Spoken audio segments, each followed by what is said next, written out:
Welcome, everyone, to the Flow Show, brought to you by Karate Combat. We have a very special guest today, the man, the myth. He is all of these things. He's been in poker forever. I've known him a long time. Going to get to catch up and get to know him better today. He's the man known as LuckyChewy. Run this table. Andrew Lichtenberger, pronounce that right. Andrew, thank you for being here. Yeah, thanks for having me, bro. Good to see you. Yeah, you as well. So much to talk about. I got notes. I got questions, but I just want to. The thing I'm most interested and excited about that I feel like you're really putting forward for the betterment of the game, a community, is the Octopi poker. It's something I've been seeing, and it just makes so much sense to me. I've signed up. I haven't used it yet, but I get it. I've watched a little bit of clips, and maybe just tell me about. Let's start with that. What is this? How did this come about? Yeah, I mean, it came about like many great ideas, discussing things one evening in Florida after a Seminole Hard Rock series, and yeah, we kind of just put our minds together and decided that we could create something that would be of value to the community and kind of just move poker tech forward in a general sense. So our idea is to create, or rather, we've already created and are continuing to improve upon a social platform, a community-powered uh, software where you can study poker and learn with others. We very much like the idea of taking the wisdom of the game's greats and kind of breaking it down and being able to share it with people so that they can have a better understanding of what makes great players great. Like like why are they great? What are the actual distinguished factors in the way that they approach the game and think about the game? How do they train? How do they study? And there's a lot of people that want to get better at poker. So our goal is to help them in that process. That's awesome. And when how long from when this came up at sort of amongst friends or just chatting, how long did it take from start to getting the product out there? How long was that process? Hey, great question. So we started brainstorming, would have been end of April 2022, and we launched our beta product in early September of 2023. So yeah, let's call that 17 months. And yeah, now we're significantly improved upon that. And for me, this is my first like kind of real tech endeavor. I'm Mhm. always like, oh man, like we could be doing so much more. There's so many more things, and it takes a lot of time to go from the brainstorming phase to the actual like, okay, now it's built into the product phase. And Victoria, who's very much a mentor and a kind of tech wizard in her own right, just reminds me that a year ago we only had a website. So things take time, but when you look back, it went a lot faster than you feel like it is in the moment. For sure. That was one of my next questions. Has it been a challenge for you to balance playing and then doing the business side of stuff? Because it's fun to play. You got Poker Go, amazing studio series. You play high stakes. It's in your backyard. You live in Vegas, and it's playing versus some days saying, okay, hey, I need to do this, or I want to focus on this, and doing that. Has it been a challenge to juggle this? Yeah, very much so. It's what I signed up for, though. Like, I'm not, sort of your traditional CEO, right? I mean, I've played poker professionally for almost 20 years. So, yeah, this is totally new for me. It's very challenging, but it's also extremely interesting. It's, constantly facing new situations to problem solve on a daily basis. I mess up a lot because that's just the nature of anything new that you're learning. Uh, but it's also been a catalyst for growth like nothing else. So while I am playing a little bit less poker than I have in times past, I would say the poker I do play is more meaningful. And I've experienced this with other things in my life where when you're really committed to something and you're growing on a personal level, then it has sort of an indirect benefit on all other areas of your life. So, just understanding yourself better helps play better poker in general. So I would Yeah. say that even though my quantity is less, my quality is probably higher. And have you found, looking from now the start date when you said let's actually do this, fund it, what is it more difficult than you imagine, or is it sort of as expected in the sense that this isn't going to be so easy? I think like many things, I tend to kind of walk into it not really knowing what I'm getting myself into. Yep. So yeah, it's a lot more challenging, but yeah, there was no way for me to conceptualize what kinds of challenges awaited. Sort of to me, there's always this distinct difference between the intellectualization of something and then the experience of it. So you can think about, this is going to be hard. We're going to build a company. There's going to be all these kinds of challenges of going to market and raising money and whatever. But then to actually go through those experiences is wildly different, because even with a robust imagination, there's just so many things that you can't fully account for. There's just too many variables. And what is, if you were to just give me an elevator pitch, or you run into someone, you say, hey, you should sign up for Octopi Poker, and this is what it allows. I mean, I just showed a little bit of a video playing on it. What exactly does it do? What you're taking, I'll let you explain. Where are you pulling hands from? And what are people watching actual clips, or do you take it into this format where that's shown here on the screen, where then a hand is taken and put like this, or do you actually show the video clip of hands as well? Yeah, so what you're looking at here is a hand from our vault, which is a database of streamed hands that were extracted using an AI that scrapes the screen. And then once we have those hands in a database, you can watch the clip of those hands. You can use the hand history replayer as shown on the screen. You can click on the different players and get stats and analytics on them, which we're continuing to build out. And ultimately, in, I would say, let's call it 6 to 7 months time, we're looking at having actual sports statistics. So for me, poker kind of lacks in that area, where all other professional sports have a wide range of stats that color in the broadcasts and add flavor about the greats of the games, Yep. or the greats of the game rather, and what it is that actually distinguishes them from uh, other lesser experienced players. Yeah. So our goal is to be able to then deliver those back to broadcasters and allow them to integrate them into the streams themselves. That's very cool. I will say, I got now with AI technology and just in general, what's going on. I was actually playing a poker game the other night. I was at my office, saw on the TV there's two different games on it, NHL, and I don't watch really NHL. I grew up in Michigan. I mean, I like, I've seen hockey. I know how it works. Not something I'm tuning into a daily basis. Playoff hockey, it was up, and they had this crazy thing where they had the option. There's one stream that had this way and the other had another, and it was literally showing you how long the guys have been on the ice, and would like be in green, and then as they hit like 30-45 seconds, it would go to yellow, meaning they're getting a little tired and they should get off, and like at a certain point it went red, and it would like flip, right? The second it would show you the player that was on, how long they've been on the ice, and it would like, so I think this sort of similar type thing where the more stats, the more info, the more sort of engagement you have, it makes it way more exciting and feeling. It sort of feels like that to me, what you're saying. It's like there's so much going on at the poker table, and if you just look at a casual viewer, they're like, oh, ace king, this is there's so much going on that if you get stats, you get sort of the tendencies like a HUD, this type of thing. It just seems like it really would increase interest to kind of get people more excited and to learn quicker and to realize how much is going on. Is that one of the main goals? Is that sort of like the idea behind this, to get people to more engage in poker and to understand how intricate it is?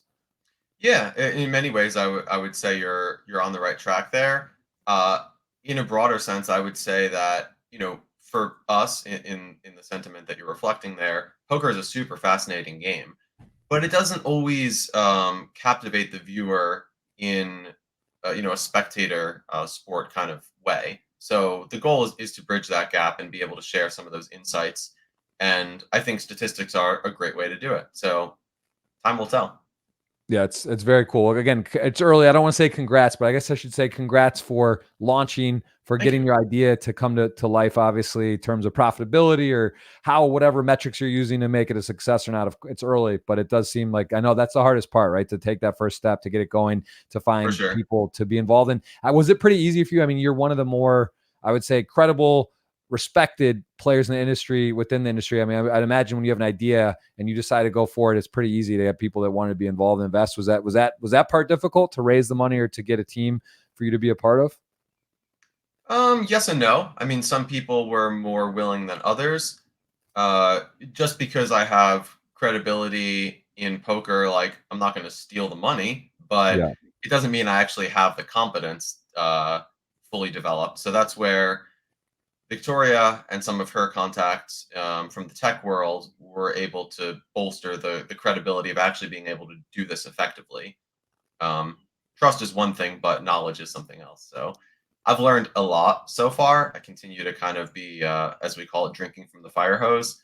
There's just so many things to learn constantly because you're just constantly encountering new situations. Yeah, So yeah, I would say overall it's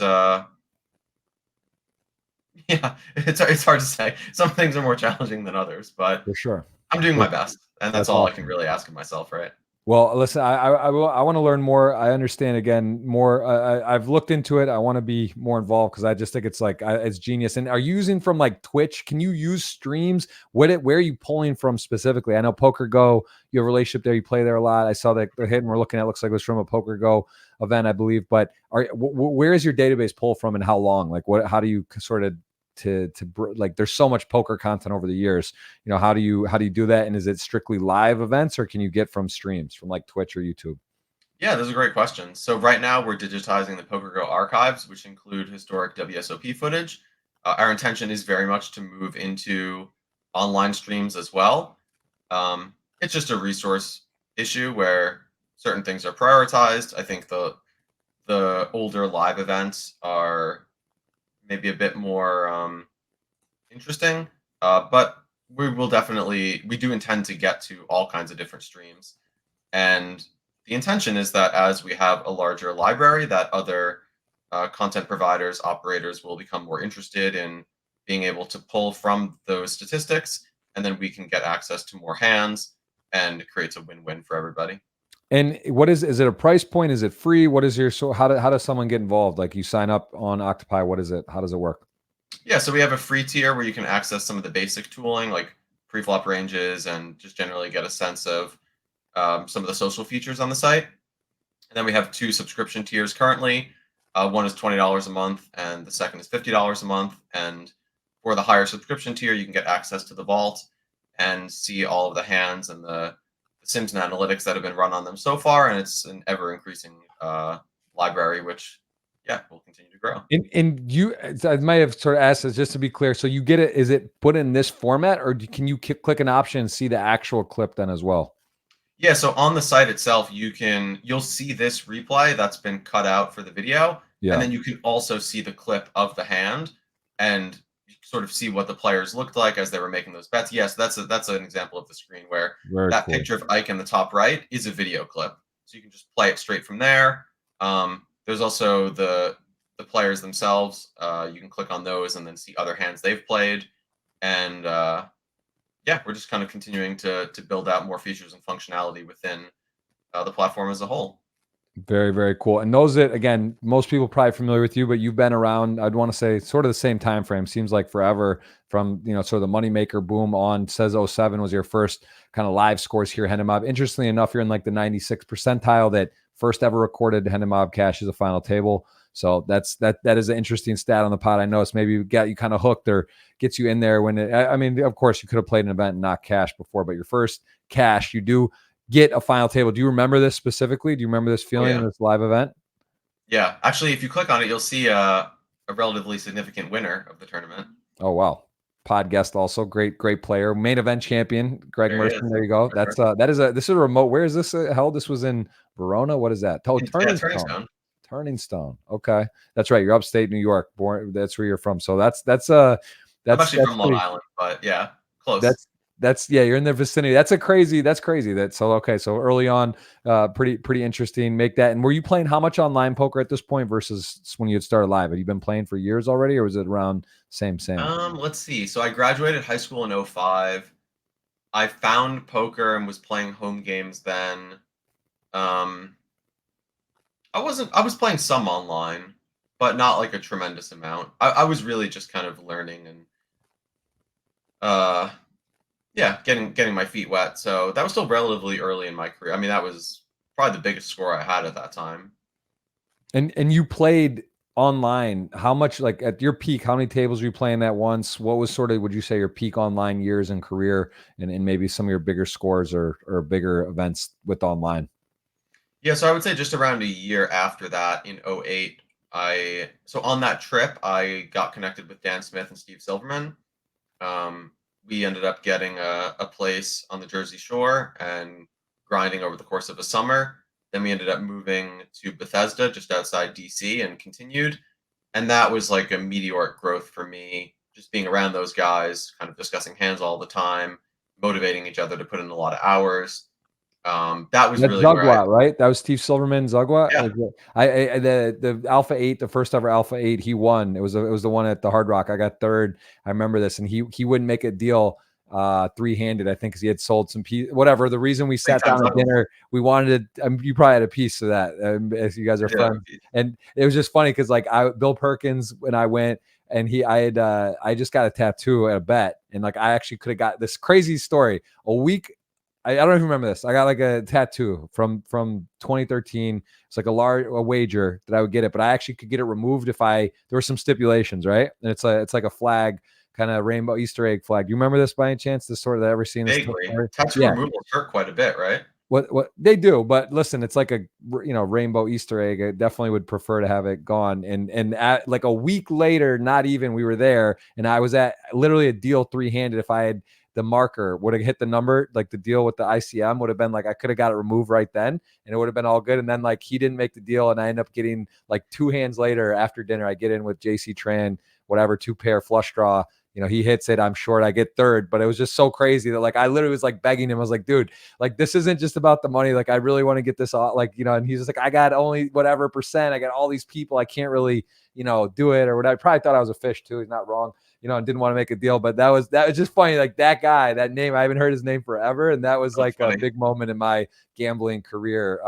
But yeah, how is he doing? How's he doing? I haven't heard. You still He's keep in good. touch? Yeah, he's got 3 daughters, and Oh wow. he's not really in poker anymore. I keep trying to convince him to come back, and I remain optimistic that one day he will, but It not today. it makes sense in poker when you look at like who's playing, how old they are, and sort of demographics. Because like I feel like there's like this sort of gap. Like when you hit your like mid-30s or as a man like 40 or something, and then you have kids. This period is definitely not where you're just like going around, or generally you're not just going around and playing. Some people do it, or they do a balance. Like Darren Elias, I know his children, and he'll like go and do sort of, he's at a different level, but it's difficult, right? To just go and do whatever, whenever. So I think there's that. I always want to say that too. Now I have 2 kids, and maybe in like, once they hit kind of high school or college or whatever, then you kind of come back, and it's funny to think what poker will be like in 15 or 17 years. And I do want to ask you about the health of poker currently and what your future predictions are, because it is kind of interesting right now. We're at it feels like you're seeing this debate about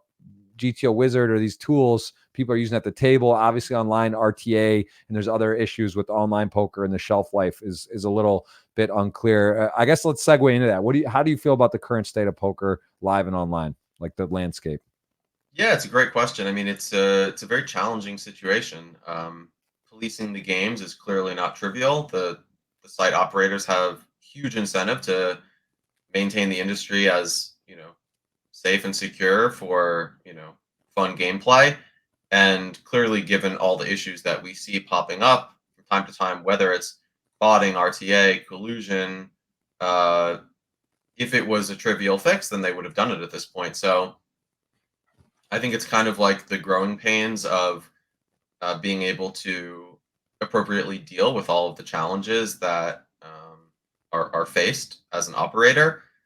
And I don't know, I'm not really in the back rooms where these things are being discussed, so it's hard to say much more than that. I would just say that yeah, it's a challenge, and it is a threat. Like cheating is definitely a threat to the industry. Now, to what degree does cheating happen in different card rooms at different stakes and different game formats? I don't really know. We see the worst examples get publicized, which is good because people should be aware of those. And Yeah. I'm always a fan of transparency at all levels, but it's yeah, it's not clear how much of that means that like where there's smoke there's fire and there's existential threats all over the place, Yeah. or if more than likely it would seem logical that when we see these big cases break that there's other stuff that's not in the public eye. But do I think like online poker as a whole is completely riddled with cheaters and bots and such? No, not really. I think there's Yeah. still safe games out there, but there are definitely games that are compromised, and knowing And which is which is not what clear. about from a live level? And there, you're. We'll take a look more of your Henry Mob, and obviously you live in Vegas. play a lot there. Poker Go in particular, sort of higher stakes and such. How do you feel the quality of the events are in terms of like the players? So many great players you battle with daily and that are there, but also some sort of amateurs where people come in. What is the health, would you say, the value in some of these like Poker Go series, 10Ks, 25, 50, and sort of the Poker Masters, for example? Are you like, wow, these are juicy, or man, these are tough, but it's fun to compete? What's your head like in those events, in those tournaments? Yeah, it's a good question. I would say it's a little bit of both. That you're attracting some of the best players in the world because they have the PGT leaderboard where people are competing year round to get into the free roll. Also, just generally, it's a great place to play. So people who are in the area and want to compete in a higher stakes buy-in range are going to come down and play. And then you do get recreationals as well that love the playing experience and love the challenge. So is it the best value in the world? No, but it's a great playing experience. And I think as a professional, there's certainly money to be made in almost any tournament, and these would be no exception there. And what's your appetite for traveling these days? You are Triton. Do any of those? Are you planning on any of those? Do you play any EPTs, or are you more with Vegas? So many options. Are you just happy to be in your routine and play in Vegas mostly? Yeah, so I went to my first Triton last year. It would have been late October. Yeah, it overlapped Halloween. I played the Monaco Triton series, and it was a rough go of it for me. Didn't have a particularly successful series. Kind of a hazing, as I like to call it, an introductory hazing. Yep.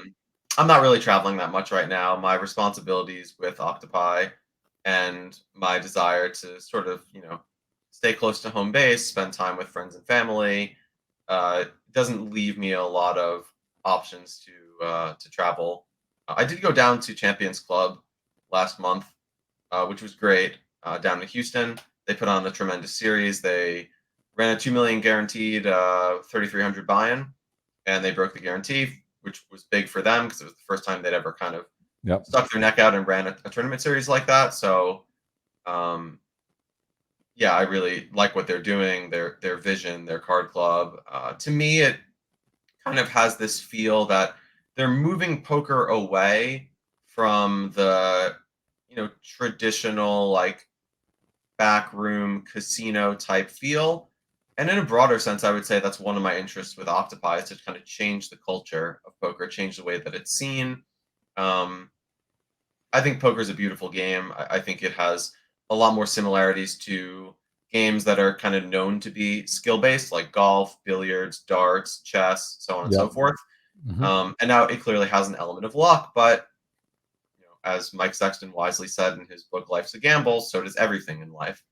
So anyway, kind of getting off track here, but yeah, I'm not traveling that much these days.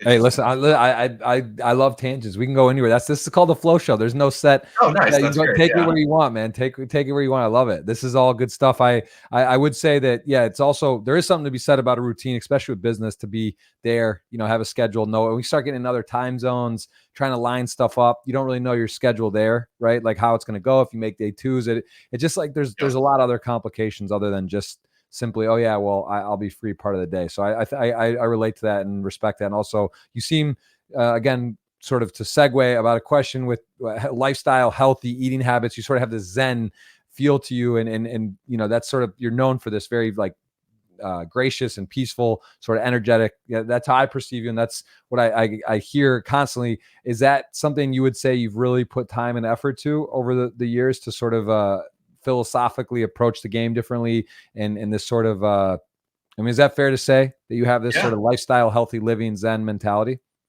Yeah, I think it's a fair assessment. It's just kind of the way that I deem to be most effective to live my life, and then it bleeds over into poker. Yep. I've always been really fascinated by whether it's kind of Eastern traditions like Taoism, Buddhism, um, or some of the ancient cultures that we know exist, but maybe don't know as much about what they actually were up to. So like the Greeks and the Egyptians and so forth. So I spent a lot of time trying to stand on the shoulders of giants that came before us, and this is actually something that I'm quite interested in sharing. I think it's a unique aspect that kind of makes me who I am. And I've taught a lot of live poker workshops over the years. but I think that I might start pivoting into more kind of mindfulness-based workshops. Yeah. And I have a feeling that that's going to be of particular interest for a lot of people because all the best players in the world are doing this stuff in one way or another in varying capacities, in ways that are authentic to them. So Yep. I think Yeah. for a lot of people, it's easy to kind of see it and get a sense of maybe what it is, but to experience it, as I mentioned earlier, it's always a completely different thing. So yeah, I'm Are quite you are excited you a about that. vegetarian or a vegan? I was vegan for a long time. I oscillate now between like sometimes I'll eat more plant-based foods, sometimes I'll eat heavier, kind of like pescatarian type lifestyle. But I try not to label myself because I just don't know what the future holds. Right. So yeah, Makes makes I makes just a do lot what of feels sense. right for me. And what about a daily routine? Give me sort of back peak online playing poker days where did you have a specific routine, or was it kind of wake up, start registering and go? And how has that shifted now more towards like today? Let's say you approach a live, 50K or 100K at poker go. Do you have a set meditation? Do you like to start on time? Give me kind of early stages and current day routine, like while you're playing, let's say during a poker playing day. Yeah, great question. You know, in my younger years, there was no semblance of a routine. It was just get in as many hours, hands as possible. Uh, Over time, I developed more of a sense of balance. And if we use that as like a sliding scale to where I am today, I do spend more time preparing, just kind of getting my mind right in the mornings.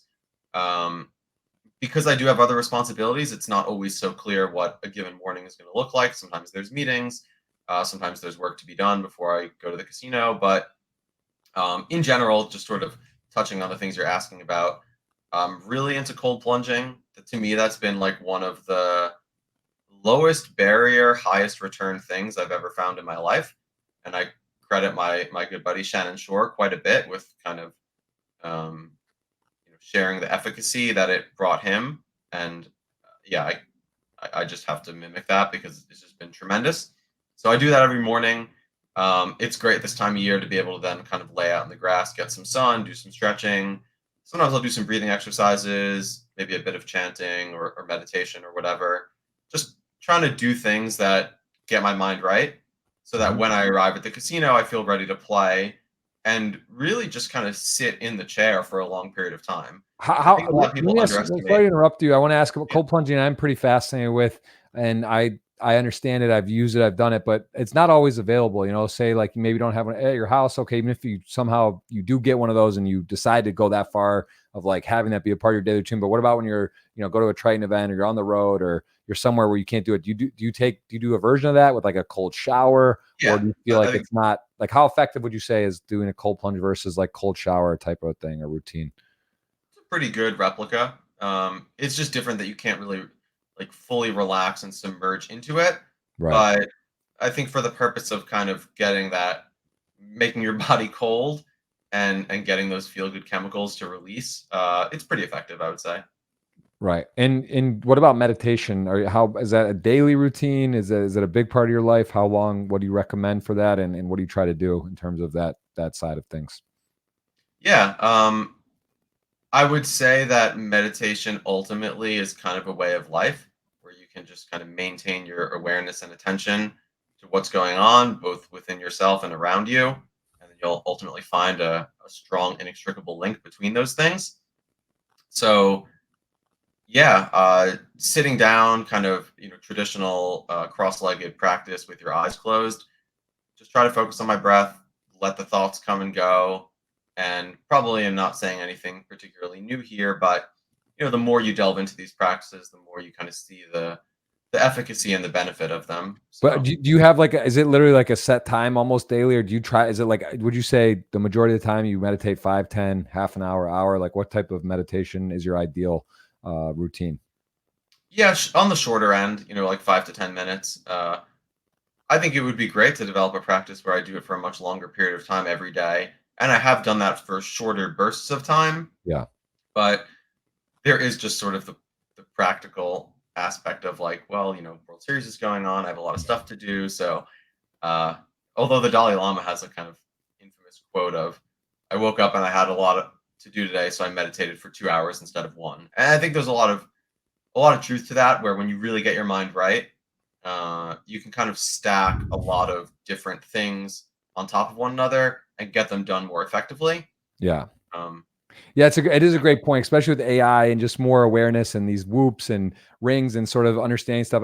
There's definitely something to be said about that with efficiency. You know, I think a lot of us are, I want to say guilty, but a lot of us could look at our day if we really went under a microscope and it was broken down by like how much time you did this or scrolling or, you know, whatever, right? Just like there's definitely time we could all be more efficient to some degree. I think that's true, right? And that's why it is, maybe that's a great saying. And you know, I think that meditating, I once did are you familiar with Vipassana? Have you ever done one of these like the can't, I think it's like a 10-day silent retreat I've or never done meditation? the silent retreats, but I'm very familiar with the So idea. I did that for 10 days and that was in 2016. And that was like a spiritual experience. I mean, really, I That's can't amazing. even go. I was like crazy. No talking, no writing, no reading, What'd you no. learn about yourself? I mean, I learned a lot. I mean, again, this could be like a separate podcast in itself about this experience, but really just it gave me a good kind of flashback and clarity on my life. And this is where I decided I want to do a podcast. I want to do a YouTube channel. I just had a lot of Nice. ideas and sort of opened up to like have me approach things differently. I haven't done ayahuasca. I hear a lot of positive things about that. And I sort of like maybe it might be a similar type experience, just in a condensed version, I think, where you get to really get like a big like kind of awakening on what you're doing, what's working, what's not doing. But I thought it was valuable also just to know that like, hey, like, you know, going off, you know, and I have 2 kids and it's like, I feel like I'm overly stimulated, connected, as many of us are, with TVs, iPads, phones, but you know, it's okay. I can be off, like, to be away for 10 days with no contact to anything. You know, this is pre-kids, of course, because I don't think it'd be harder to do that now, but to show that it's okay to disconnect, it's okay to kind of take some personal time. And I think that's really hard these days. Like there's just so many things that draw us in to connectivity, to stimulus, to be stimulated, whether it's crypto or sports, or there's just so much stuff that's always moving and always kind of has you like alert. You know what I mean? I think that's sort of becoming more and more apparent these days. It's just wild to think when we were kids, there wasn't really cell phones, right? When we were like 5 or 6 or with that. And now it's like our kids, you know, like I look around and see kids like 3 years old can operate phones and go through YouTube and stuff. And it's just different times, not good or bad, but different. And I think that's important reminder that you need to kind of step back and breathe a second. And for me, I have a really hard time with that. So that was like a nice sort of a reminder, or sometimes I remember, okay, you can do 2 hours with no phone. It's okay. You know, you've done days without it. So that was probably the biggest learning, I would say, for me, but I highly recommend it. And I think there's like 3-day ones and such, right? 10 days is a big ask. Yeah, Yeah. that's really well said, man. I think that to me is the value of any kind of routine, morning routine, Yeah. is just kind of reconnecting with yourself, who you are, checking back in, you know, quieting your mind, and I not. yeah, exactly. I think it's like the alertness, right? Like that's like, it's okay to be busy. Like we're all busy. We all have stuff we always could be doing. That's sort of like the goal, right? To have stuff like you want to be like, where, wow, I can do stuff. But I think about the alertness, like that's the problem for me. I don't meditate almost ever. And I know I should, and I'd like to, but to be like, oh, you know, I'm too busy. It's kind of crazy. If you don't actually have 10 minutes for yourself, or that you can like do that on top of other things, I think that's a kind of a wake up call too in itself, that like, wow, maybe you're doing too much, or maybe you're not really focused enough, because like you should be able to do that, right? No matter who or what you're doing, there is times to do that, I think. So that's, I think, I think being alert to it is important. So yeah, that's for me the biggest thing is alertness. And it's easy to go in the rat race, right? And just kind of go through the motions, and the days and the weeks pass, or you're just kind of all over the place. But I like that. I know you've always kind of, I would say you're like the guru in poker, but like the spirit, like you get, and correct me if I'm wrong, but I do feel like if people were to ask, I think in a poll, like who's the most kind of spiritual or Zen, or you kind of get this sort of tag. If that is that fair? Would you say you're known as this like very Zen, like spiritual kind of person? And I like, certainly hear it a lot. You know, to me, I'm just me, so right. I don't think of myself in that way, and perhaps that's what allows for that kind of association to penetrate the community. But to your point, like that is why I've recently felt drawn to, you know, teach this stuff a bit more, because I think there's an interest for it, and I think I'm in a unique position to be able to do that. So For uh, sure.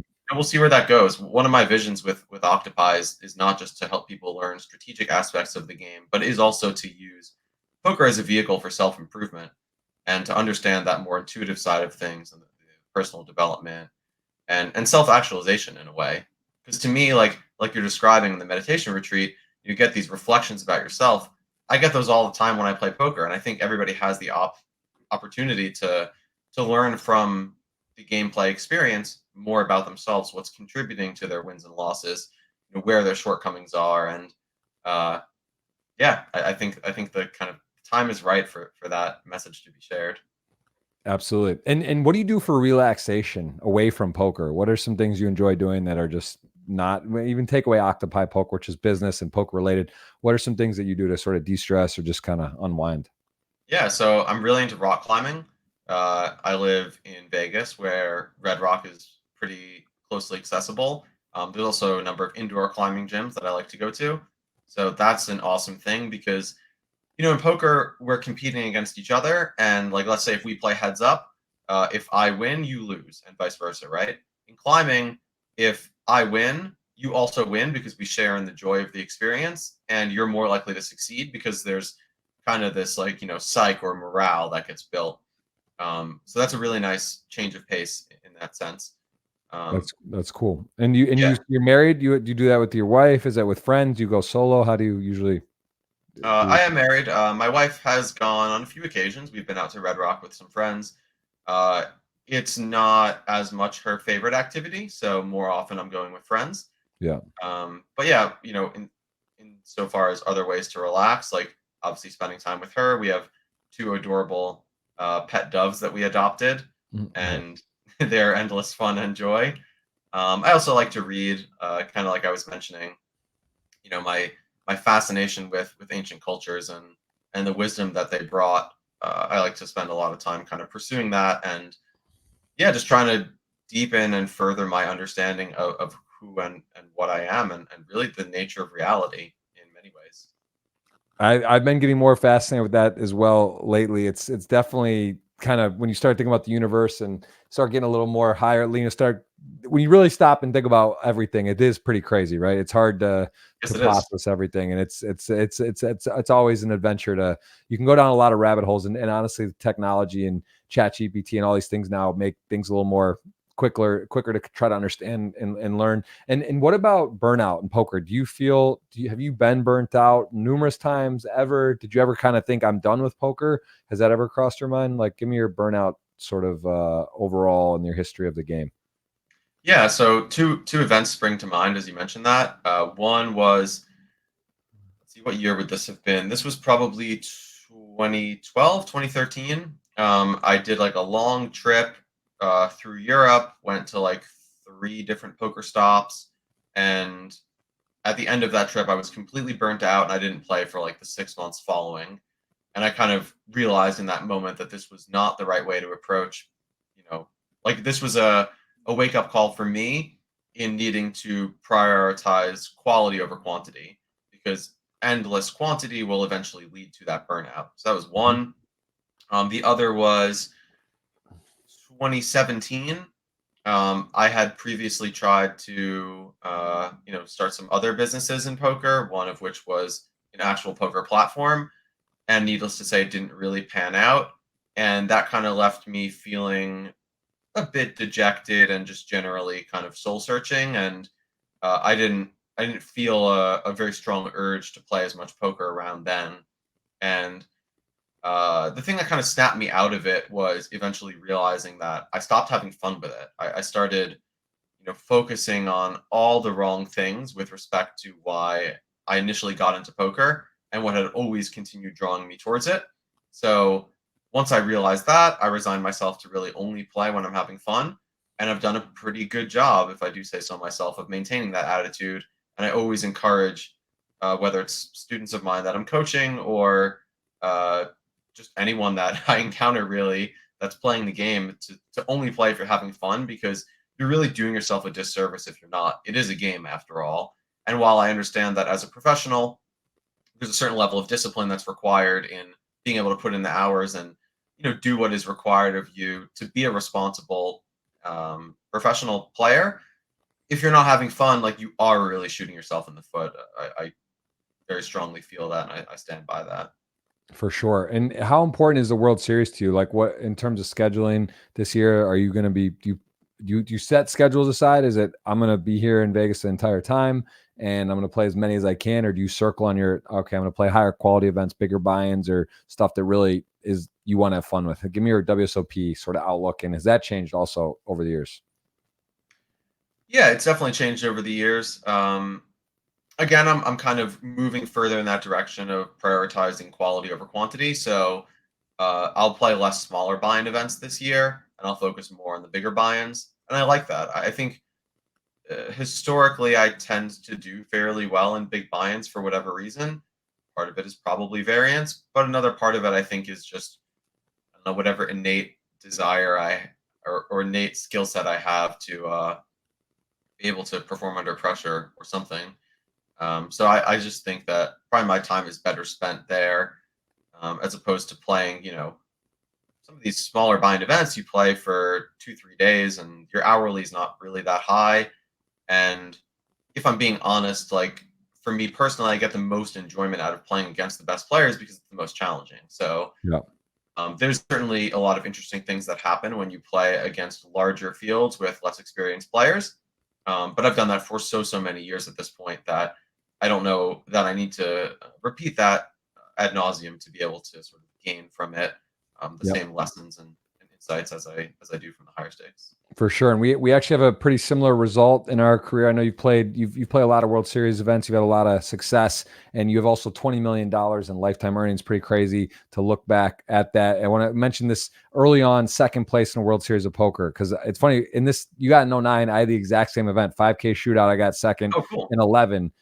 So very similar event, and I remember this vividly. But do you remember this match, and like at the Oh, yeah. time, what a bracelet meant for you? Like, was this were you how did the match go? Was it close? Did was it flip flopping? Like, give me your sort of takeaways from this experience and to get second, to be so close to a bracelet at this time too, right? 15 years ago, early on, it means a lot, and I can relate where it hurts to get second. But what for you? Give me this match in particular in Yeah. this moment. So this was my first World Series of Poker. I played 10 events that year. I cashed in 5 of them, and this was one great result. And I also got 18th in the main. So That is as crazy far to as like me a too. first World Series goes, can't really ask for a whole lot more than that. Um, yeah, it was a tremendous match. I had actually played a lot against Peter online. He played as Belabashi or something of the sort Mhm. on PokerStars. We played a lot of cash games together, so it was kind of funny to make it heads up against someone that we had a lot of history in a completely different format. And yeah, the match flip flopped quite a bit. Uh, I I remember one particularly pivotal moment. I got all in, and the floor thought that I was covered, and we counted the stacks, and I had like a tiny amount of chips left, and I ran it back up, and yeah, eventually in the end, I lost to him, but yeah, it was pretty tremendous. A very And, memorable experience and indeed. so you get a 200K score, and then right after, right? This is literally, so you said '09, you got 18th. What was that? How does that compare, being heads up for a bracelet and being two tables away? Because I mean, for the main, because it's such a crazy. Again, you're young. This is deep. There's literally two tables left. What was that experience like? Yeah, it was wild, man. I mean, that was day 7 of the tournament at that point. Even though I had a lot of stamina, it weighs on you just playing that many days in a row because I'd never had that experience before. Like I played many more than 7 days in a row, Yeah. but on my own kind of terms, right? Like, you log on, you play some cash games online, you log off, you go for a swim or get some food with your pals. This was completely different. So, um, yeah, it really forces you to be at your best. Uh, as kind of has been the theme of a lot of things we're discussing. You learn a lot about yourself in those really tense moments. And yeah, overall it was tremendous. I took those winnings and bought a house in Vegas that I invited many of my friends to stay at, and I owned that house for quite a few years and until I decided to sell it and move on. But good That's times. awesome. Good That times. that's awesome. And then you did win a circuit event, I think 2010 WSOP circuit. What was the feeling, the difference in winning an actual, like, to take down? Was that your first major, I guess, like a official kind of event where you get a trophy or a bracelet of sorts, a ring. What was that like? That experience? Was it a notable difference than the others, even though the money wasn't as much as the 500 for 18th? It was, yeah, because like you've pointed out, winning is such a different thing in tournaments, especially. No matter how well you do, even second, you always want to win. So when you actually get it done and close it out and accomplish that sort of goal, and you get that finality to tie into the whole experience, it's a great feeling. And And how about playing 100Ks plus, like high rollers versus sort of like deep main event fields, 5K buy-ins, 10K W swing? What is it like to play like 100K here? You took down this Alpha 8. I think this was one we might have played together. No, maybe it's a different year, different one. You got deep in. What is it like when you're playing the bigger buy-ins? Do you get stressed at all? You said you kind of like the challenge more, playing with the better players, but like the difference between a 10K main or even a 25K and like the 100K plus neighborhood. Talk to me about the difference in pressure or how you approach these. yeah, I think the main difference is just on average you're playing against significantly higher skilled opponents. At least they concentrate the field at a higher volume if you're playing bigger buy-ins. So when that's the case, naturally it's just going to be harder to progress in the tournament. You have less edge against them. You're a lot more likely to get caught off guard or face someone who understands some of the tricks you might be employing and they might backfire. In general, you're facing off against a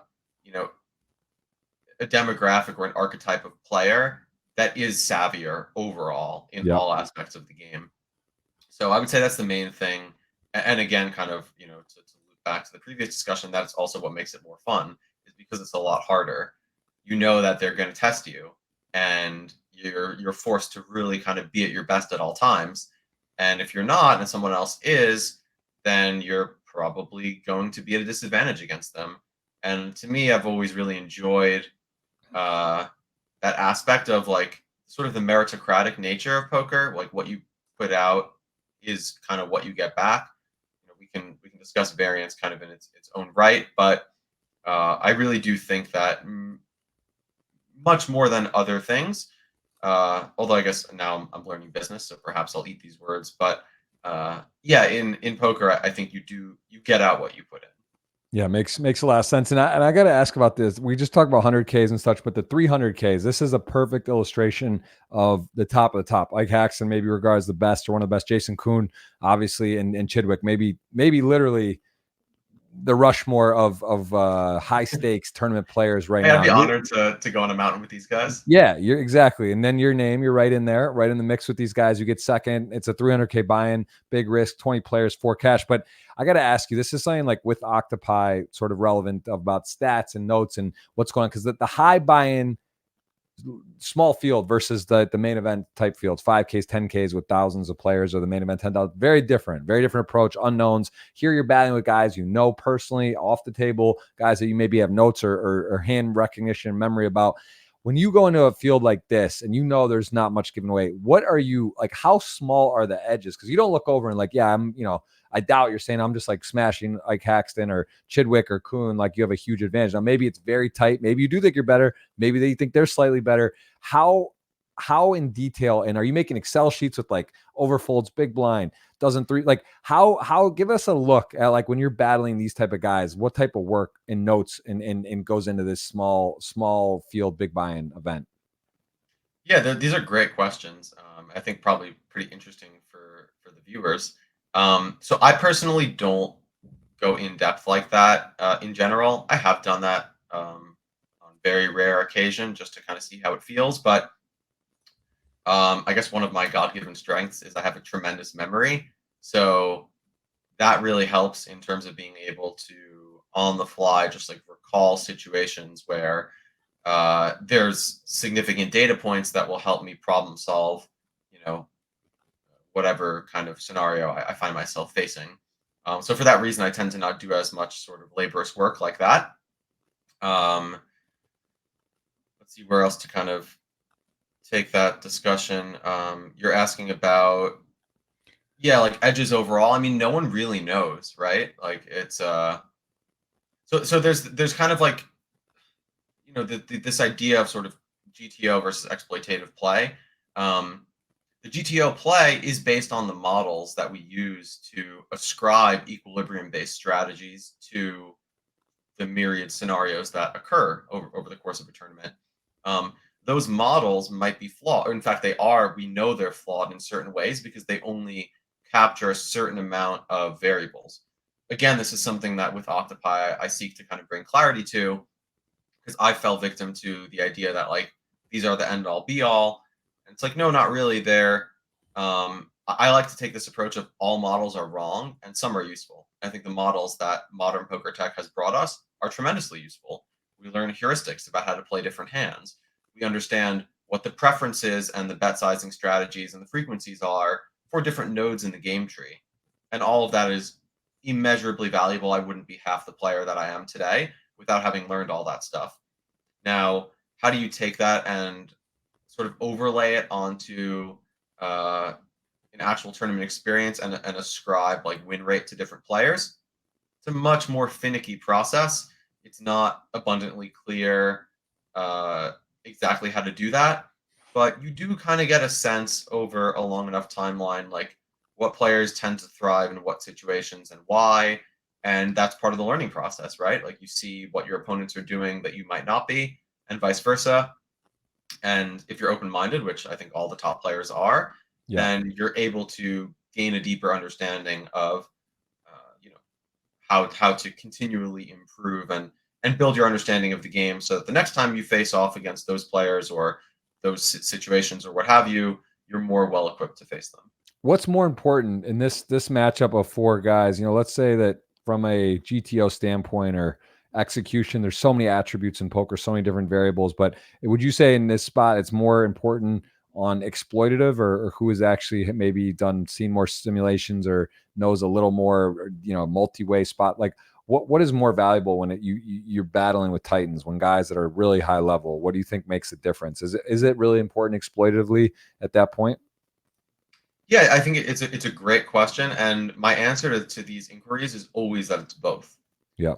If you have more technical knowledge and you have the ability to take that technical knowledge and implement it seamlessly into the game and be able to adjust appropriately based on circumstances that you feel take precedent in any given moment, then you're going to be in the best position possible to win, or to establish an edge. I got to ask about randomizing, because this is something that's kind of been fun. I've seen some different thoughts and stuff on this. With it is interesting in the sense of these solvers, and that it's usually not 100%, right? It's like, oh yeah, 10% this or 50 or 30, 20. So like when you start talking about, there's different clock stuff you do where you just randomize and do something, but then it's like, do you ever think it can be looked at as like a cop out in a situation where it's like, oh yeah, it's like I'm just randomizing, like, oh, you're players getting back, some crazy hand happens, like, yeah, I just I randomized here, like I did this, like where do you draw the line with that? Because it does seem to open up the floodgates for kind of cop out, or just sort of being able to say, oh yeah, well, like this is I did this and it's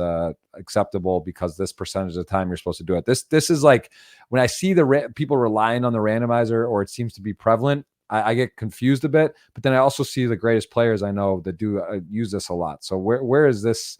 Where do you stand on this? Yeah, I very much agree with you. Actually, I think that a lot of players do use it as a cop out. They will randomize in certain scenarios where they might not even know why they're doing it. They might just believe that it makes sense based on an output, like a sim that they've seen in the past. Mm-hmm. I think against the very best players in the world, there's a lot of good reasons to randomize if you have a decent grasp of what the frequencies are. I tend to not randomize very much myself at all, because I think that there's a lot of other information at play. And my sort of general philosophy about poker, and I've actually recently created some content surrounding this that will be coming out on the Octopi YouTube page, is if you can build a framework of intellectual understanding of the game, so that you can use these different building blocks of understanding to allow your mind to kind of grasp onto and use those to critically think and logically deduce what is sort of the most favorable action for you to be able to capture EV. Your intuition can then guide you towards what aspects of those frameworks are most significant. in any given moment. And the more you open up your intuition to be able to interact and interplay with your intellectual or logical mind, to me, that's really the sweet spot where you have these two things, and then from them is born like a secret third thing, which is the synthesis of the two. And yeah, I guess the idea of randomizing to me brings me, or often makes me think of this idea of the the synthesis of those two. Very, very interesting. And there's a hand. I'm curious if you remember this. You referenced, I Probably do. believe, a long time ago. It was like an ace queen four board, or ace nine four, and you had ace queen, and you said this Against is one of the Daniel? first. What? No. Yeah. And you said it was like one of the first times you really thought about intuition. And you just kind of knew you were beat, even though you had such a strong Oh, hand. yes, yes. The ace nine four. Tell me about that and how intuition you think plays into your game and overall in poker, how important and how real that really is.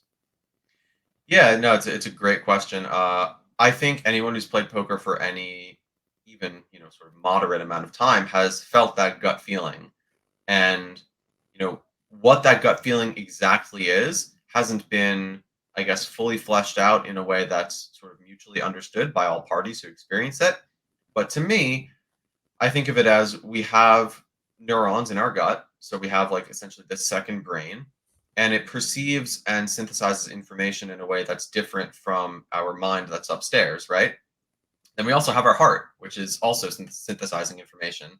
And this is where things get tricky, because if you have a sort of clouded mind and your judgment is skewed for one reason or another, let's say you have many biases that are standing in the way of being able to think critically about situations, uh, that can prevent you from being able to hear clearly what those signals are, and to kind of create some degree of coherence between all of them, so you can get the most bang for your buck essentially out of your physiology. And that is where it sort of continues to tie together all the things that we're discussing, which is the preparation, right? Like the routine, getting Yep. enough sleep, eating the right foods, really feeling good when you sit down at the table, so that you can have as much of your resources at your disposal in any given moment. Very, very well said. I do want to ask. I know you're going to be we got to have multi pods. I think we can go on subjects Please, alone, and talk about so much stuff. you ask good So questions, brother.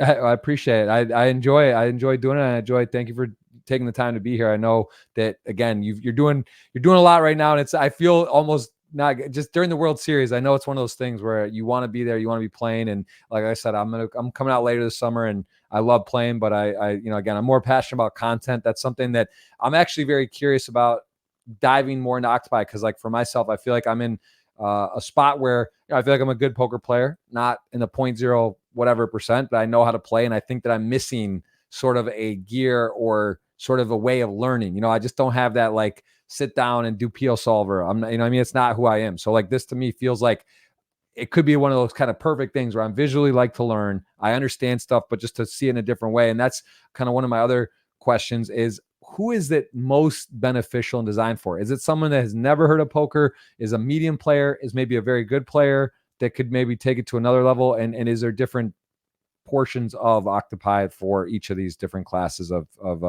skill level, let's call it? Yeah, great question. I would say that it was built with the idea in mind that one platform can accommodate players of all different skill levels. Mm-hmm. Now, at present, because of just sort of the nature of what these tools offer, uh, it can be a bit challenging for newer players. But we have a lot of tutorial videos. I'm very active in the Discord, helping people understand them.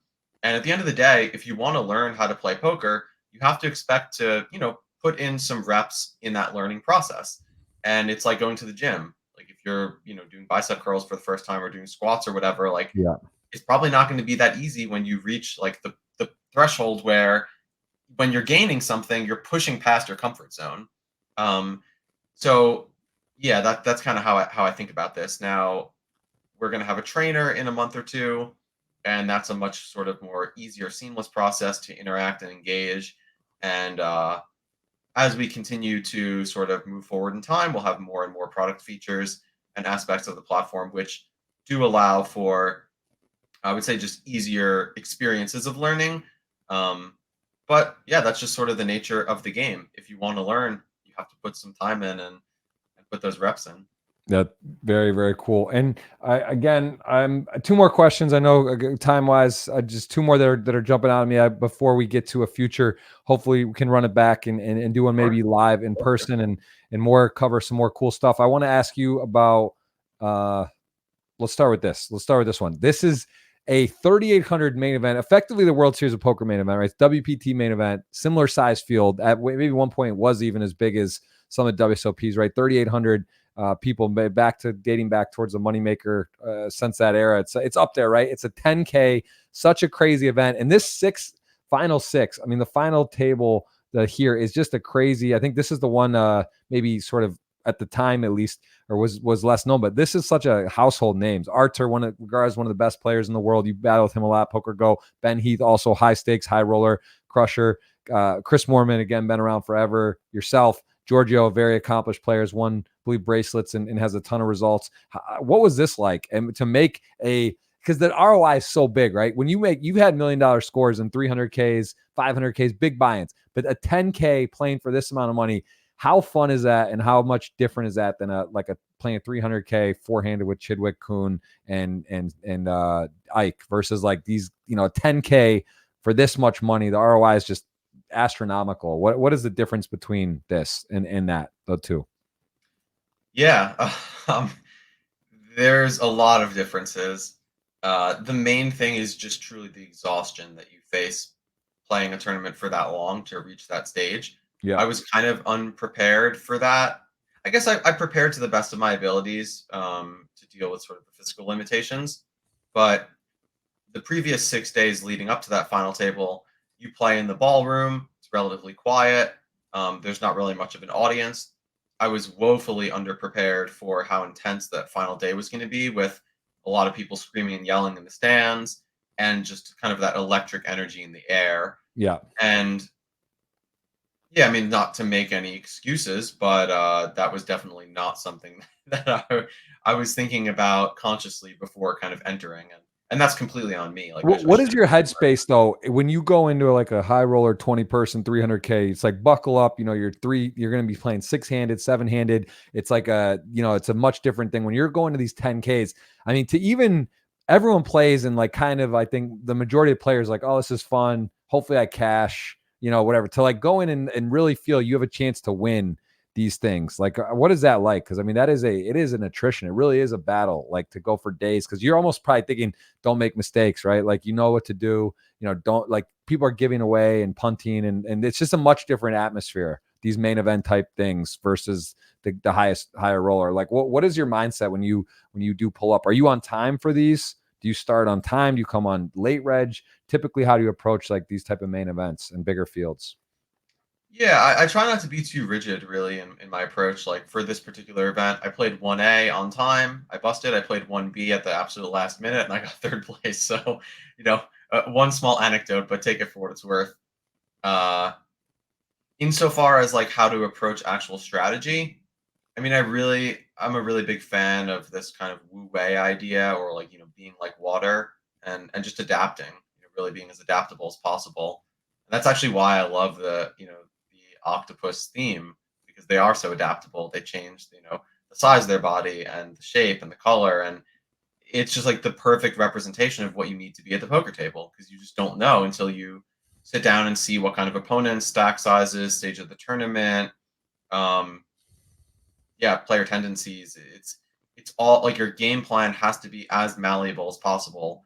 And, not to beat a dead horse, but that's why I like that idea of having these frameworks, which are rigid in their construction because they sort of need to be. But then your intuition can guide you and move them around, so that you have that ability to best take what is really pivotal in that moment and kind of hone in on that, in a way that's born from a true intuitive sense. Sometimes you can use reason to get there as well, but yeah, I like the idea of trying to use these two aspects in tandem. And how is from your perspective, like with deal making and equity and EV and stuff? Because again, like this 6-handed tournament, this final 6 was tough, right? These are world-class players. And again, you guys all have, I think that's another common misconception. And again, not to get into like your personal business, but like high rollers, 25Ks, 300Ks, 100Ks, these are big buy-ins. There is variance. Even if you are great, stuff can happen. People do take different actions, sell pieces, and it's all rather in a 10K where, again, I can't peg anyone financially. I'm saying it's different, right? Than a 300K. Oh, yeah. So like you're in a spot now playing for a crazy amount of money. You're with, like, I'd say Ben Heath, Chris Moorman, Arthur, without knowing, I would assume you know them pretty well, or talk with them or battle with them, and like friends. Like, how do you like? Is deal making common in this sort of thing? Is it facilitated by the WPT in this? Is it something that's even brought up, or is it just kind of like, hey, like we're all battling and this is like big money, but we're happy with the score? How would you? Let's just take this one for example. With, again, sharing whatever you're comfortable with.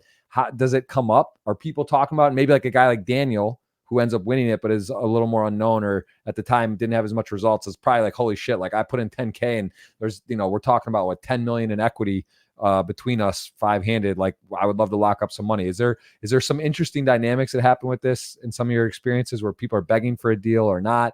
And then if it's facilitated by the particular tournament or not, like how does that play? Give me this particular example, like what happened, if anything. Yeah. I don't think that the idea of a deal with 6 players left was particularly likely. One player, probably wouldn't care if I mentioned it, but I'll just keep it anonymous, mentioned at the end of the previous day that like, hey, I'm totally open to make a deal. Like, just want to let you guys know. Yeah, I think that everyone's pretty competitive by nature, and it does make sense in certain cases to make a deal, in my opinion. I think actually I heard on your show that Justin said he thinks Justin Bonomo, that is, that he thinks making deals are kind of like underrated in terms of the value they offer, because you're playing like these incredibly high variance matches with relatively small skill edge. Like, let's say if you take a heads up match, if you have like a very significant edge, it might only be, I don't know, 56% or something.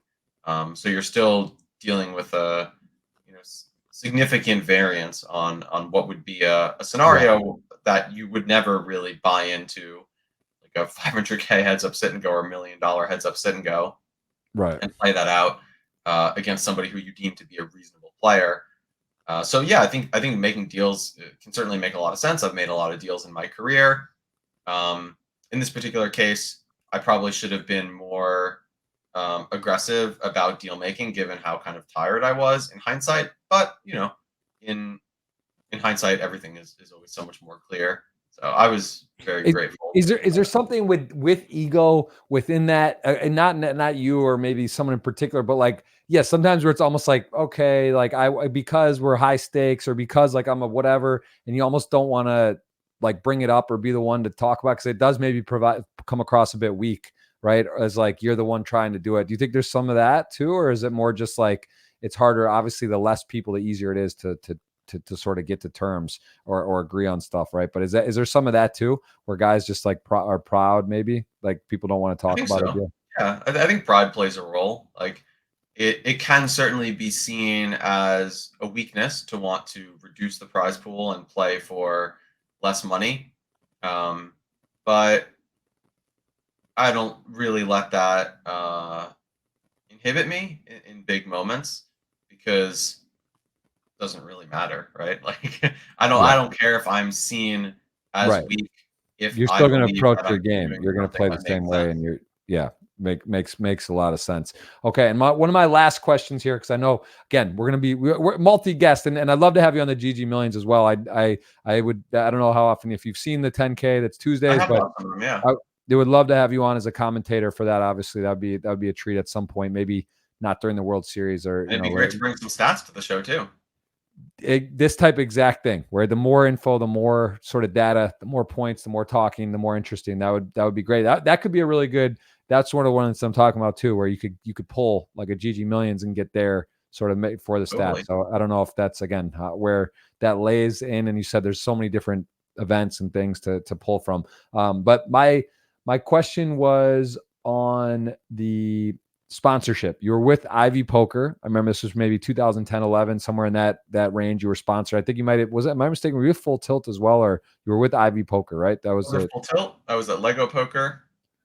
And Um, I wouldn't say I was sponsored by Ivy Poker. Basically, they acquired Lego, which was a training site in the very early days of online poker that Mhm. A.E. Jones was the owner of. Well, he purchased it from someone else. Then Ivy purchased it from him. So I continued making content for them. Got it. Okay, cool. So let's say back with these arrangements are being sponsored. How has that experience been? Is that something that are you actively looking for to be an ambassador or be involved with stuff like this? How are your experience? I mean, it's like being on a team, right? Getting drafted, getting paid within poker, and having some sort of income guaranteed. How was that? How has that been in your career? And do you think that that's something you're interested in? Is that something that you like actively look for? Yeah, I would say so. I mean, that's part of my, I guess, opportunity with Octopi is to, become a leader in the industry. Certainly been in it for a long time, and I don't take the opportunity lightly. I think that leadership is a very non-trivial thing to do right. I That's part of the reason I look back to the wisdom of the ancients and the Stoics, especially. Meditations by Marcus Aurelius is just to me like one of the most invaluable texts to kind of outline what you need to keep in mind as a leader. Also, the Tao Te Ching, Lao Tzu. I mean, these guys like they had this stuff figured out long before us. So yeah, without getting too off track there, yeah, I think it's great. I mean, uh, being able to have that opportunity, I'm very grateful for, and I just hope to be able to do it, to the best of my abilities, and really just make the poker world and the community a much better place, and yeah, just kind of create better tools and better experiences for everybody that comes along and wants to play this game.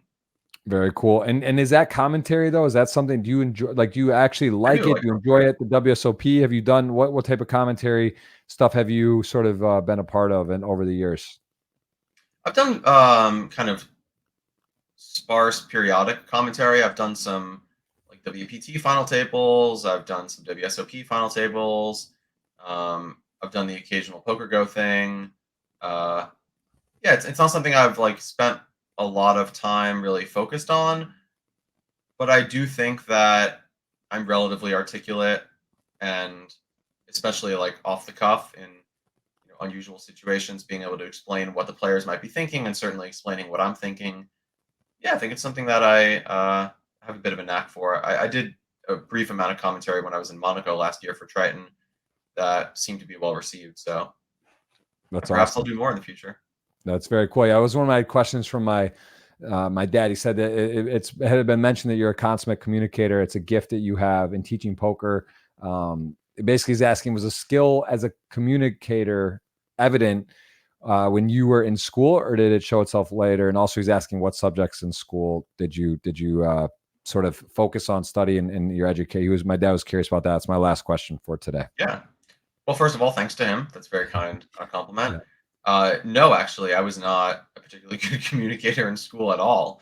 I don't know exactly what happened, but sometime after high school, before I really kind of dropped out of college, which was maybe a 2-year gap, a lot of things changed, and I Where became a did you much better go? person. Where were you in school? I went to Stony Brook University. Nice. That's upstate New York. That's in Stony That's out east on Long Island, kind of near Long Island. Montauk. Okay. Yeah. So yeah, I don't know exactly what happened during that time frame, but something changed, and I've just kind of learned over the years. I think probably a lot of reading, just getting the understanding of how people more intelligent than me communicate, and doing my best to kind of adopt those ideas. Kind of like poker, right? Like when you're studying poker, you're trying to learn heuristics. So when I'm reading, stuff, I try to learn heuristics of speech. And then Very as far as like subjects that I excelled at, definitely math. Pretty good with numbers in general. Uh, I would say philosophy, although that was more something that I experienced in my brief stint at Stony Brook, as opposed to uh, the, the more traditional high school education. And I also enjoyed like a bit of sociology and kind of just understanding systems, I suppose. I never really got too deeply into that, but yeah, it's been fun. I think, now more than ever, I'm kind of a student of life and just doing my best to learn as I go. And where can people follow you? Octopi Poker here on Instagram. There's the YouTube Octopi Poker, as well as your Twitter for yourself. Where's the best for people to stay up to date with what you got going on and follow you on socials? Yeah, I would say all these places. My personal Twitter account and the Octopi Poker Twitter account are probably the best places. We also have a public Discord that people can join. You can find the link through the website. And yeah, there's a lot of interaction and sort of community building going on there. And if people want to learn more about poker, I would say it's one of the best places that you can go check out. That's awesome. And how does it feel to see yourself with $20 million in live earnings? Did you ever back in the day, playing 1Ks, 500s, as 200 were Merson wins and at Turning Stone, could you ever have imagined that you'd have $20 million in lifetime earnings? Do you have goals like that, or in terms of earnings or bracelets? What about goal setting and sort of where you are today? When did you realize you could do it full time and that these type of numbers were possible? Yeah, that's a good question. I do remember one distinct moment where I felt like, okay, I'm going to commit myself to this, and I thought that the chances of, great success were very much possible. But to actually be in that place now, where I've accumulated a lot of winnings, live and online, yeah, I mean, it feels tremendous.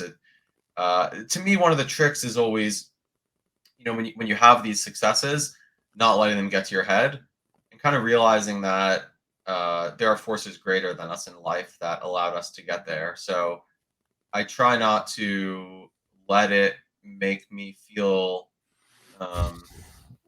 like I try not to let it inflate my ego, because just as easily all those things can be taken away, right? Like it's constantly been the case in my life where I have success, I rest on my laurels, or kind of enjoy the fruits of my labor, and then I'm back at square one. It's kind of this repetitive process. I think a lot of people deal with that. So yeah, I do my best to just kind of stay humble and keep putting one foot in front of the other and treat each day like it's brand new. And of course, I'm grateful for those wins and the lifestyle it's allowed me to lead, and the connections I've made along the way.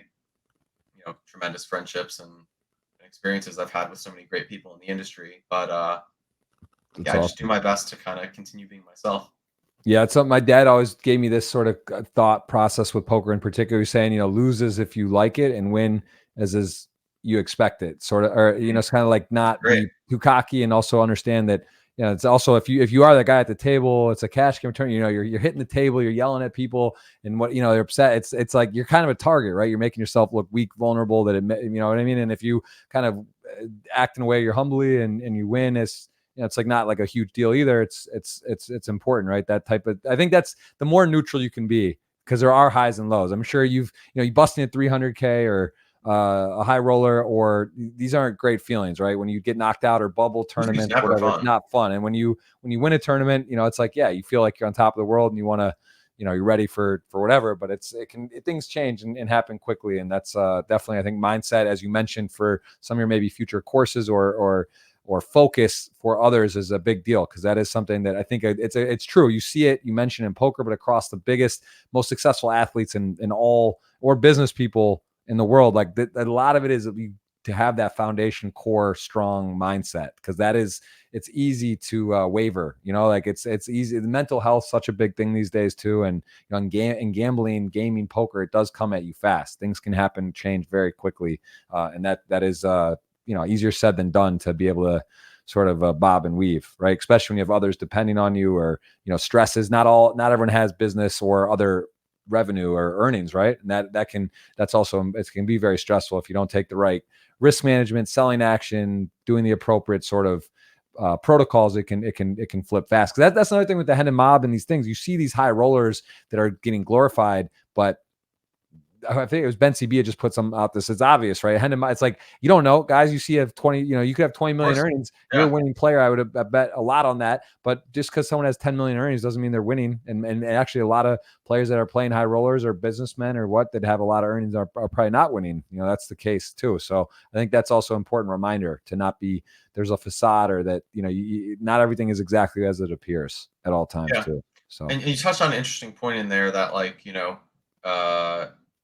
when you win, you should kind of win as if you'd expected it. And I think that's something that a lot of people, like, there's this cultural divide in poker where very high stakes, like sort of elite competition, it's more of a mind sport, right? And the smaller stakes that are more kind of akin to like a home game, there's almost more of like a party vibe. And there's a lot of people, I'm sure you've seen comments on socials where someone wins a big tournament, particularly a high roller, and they act as if they expected it. And the comments are often, something to the effect of, smile more, or why is he not cheering? And it's like, well, that's actually part and parcel of why they're winning, is because they have a different mentality than you do. And that's why, not you, of course, but the people who are making those comments, they don't understand that, it is such a huge aspect of the process of winning a high stakes tournament. The mindset is truly half the battle. And I've tried to engage at times with people that make those comments, but it's never trivial to have intelligent discussions like that on social. So for sure, yeah, it's interesting, and it's very much a relevant aspect. I keep saying last question or last comment, but I keep thinking of some stuff, and I do want to, we'll segue out of here, but do you do any live have you streamed on Twitch, YouTube? Do you do any sort of stuff with Octopi, or would that be interesting to you to review some hands or do some live stuff ever on that? Like, Yeah, totally. We've done some study sessions in the Discord where I've taken hands from members and shown some of my own hands, and we've used the tools to analyze them on the website. It's definitely of interest to me to continue doing that. It's been challenging to plan ahead during the series, but I do intend to stream some of my sort of online bracelet events. And let me ask you, for GG Poker in particular, the millions, right? Which is every week there's a final table. Is there something where you would need to actually, for any streamed event, for online, or whether it's an individual Twitch streamer, are those hands fair game? And is that something that do you have to like input it, plug it in, takes work? Or if like you took, for example, last week's GG Million stream and you were to like break that down, it's a lot of big names, guys, and stuff. Is that something you could use and do, or would you have to get permission from GG specifically to like get the hands and use their video? Or I would imagine it's not, since it's replayed and it's online. It's a good question. Yeah, I mean, it is in the public domain. On the other hand, they own the content rights, so probably it's not abundantly clear to me. Okay. But is that something you have to, if let's just say they didn't mind and you could just get it and take it, would you, like, what type of prep, how does actually Octopi Poker work in the sense that could you like review, do you have to like take the hand or take the stream and then upload it, and there's a process to fit it and format it? Pretty much, yeah. The AI has to learn how the stream runs and where the relevant information comes from. And then it takes that, and then it has some familiarity because it knows other interfaces for streams. Got it. And once it understands that, then it can load it into kind of the traditional hand history format that our software or our site would be familiar with. And then we would get it into the database and be able to, kind of functionally derive stats and analytics from it. Got it. Makes perfect sense. All right. Well, listen, my man, Andrew, LuckyChewy, run this table, all of the above. I appreciate the time. This is the Flow Show, episode 204, brought to you by Credit Combat. We appreciate Andrew and his time, and we'll be seeing you. We'll be following you. Of course, the Octopi Poker going to be something people are going to see a lot more of. I know you got some big sponsorship stuff. It's on the tables. It's around. It's got a presence, and you got some big names involved, and would happy to collaborate and be more involved in the future myself. And please stay on me for that, because I really do. I get it. It makes sense. It seems like a great way to learn and get better. So appreciate it. And it seems like a really great thing for poker. Thank you, bro. Appreciate you. Cheers, man. Thank you for the time, everyone. Again, give them a follow, give Octopi a Poker follow, and we will see you next week for another episode of the Flow Show. That was number 204 in the books. Thank you all. See you soon. Thanks again for the time. Thank you. Thank you, Andrew.